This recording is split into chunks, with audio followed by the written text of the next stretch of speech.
kisah sahabat Nabi Zubair bin Awam, sang pengawal setia Rasulullah. Beliau merupakan sepupu Rasulullah Zubair bin Awam. Zubair lahir pada tahun 594 Masehi dengan nama Abu Abdullah Zubair ibn Al-Awam ibn Khuwailid ibn Asad ibn Abdul Uzza ibn Qusay. Selain sepupu, hubungan kekerabatan antara Rasulullah dengan Zubair adalah saudara ipar. Hal ini disebabkan Asma, istri Zubair, merupakan saudara kandung dari Aisyah, istri Rasulullah. Sebagai informasi, Asma dan Aisyah merupakan putri dari Abu Bakar Shiddiq. Kecintaannya pada Rasulullah dibuktikan melalui pengabdian dan pengorbanannya dalam melindungi Rasulullah dari berbagai ancaman. Rasulullah bahkan pernah membanggakan Zubair sesuai dengan hadits yang diriwayatkan oleh Bukhari Muslim berikut. Setiap nabi mempunyai penolong, hawari, dan hawariku adalah Zubair bin Awam. Hadis riwayat Bukhari Muslim. Zubair bin Awam termasuk ke dalam 7 orang pertama yang memeluk Islam saat usianya yang terbilang masih muda, tepatnya 15 tahun. Setelah memeluk Islam, Allah semakin melapangkan rezekinya dan Zubair pun semakin semangat untuk memberikan hartanya dalam dakwah.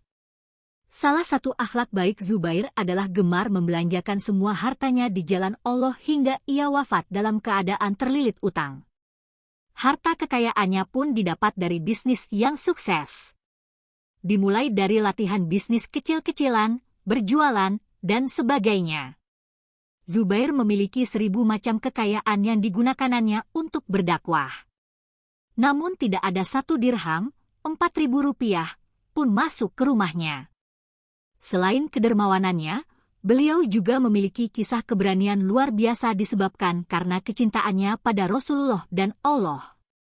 Dikisahkan saat usia Zubair masih sangat muda, ia pernah mendapat siksaan dari orang-orang Quraisy, tepatnya pamannya sendiri yang memimpin penyiksaan tersebut.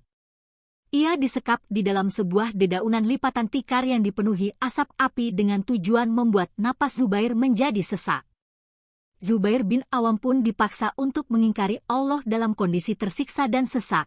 Kaum Quraisy tersebut berkata, "Ingkarilah Tuhan Muhammad itu, niscaya akan aku lepaskan siksa ini darimu." Keadaan tersiksa sekalipun tidak menggoyahkan Zubair dalam mempertahankan agama Allah Subhanahu wa Ta'ala. Ia pun menjawab dengan, "Tidak. Demi Allah, aku tidak akan kembali pada kekafiran untuk selama-lamanya," jawab Zubair dengan pasti.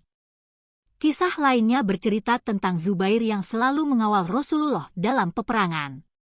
Banyaknya luka di tubuhnya membuktikan keberanian dan keperkasaan Zubair dalam membela Islam. Salah seorang sahabat pernah berkata, "Aku pernah menemani Zubair bin Awam pada sebagian perjalanan dan aku melihat tubuhnya. Maka aku saksikan banyak sekali luka goresan pedang, sedang di dadanya terdapat seperti mata air yang dalam menunjukkan bekas tusukan lembing dan anak panah. Aku pun berkata, demi Allah telah kusaksikan sendiri pada tubuhmu apa yang belum pernah kulihat pada orang lain sedikit pun. Demi Allah, semua luka-luka itu kudapat bersama Rasulullah pada peperangan di jalan Allah."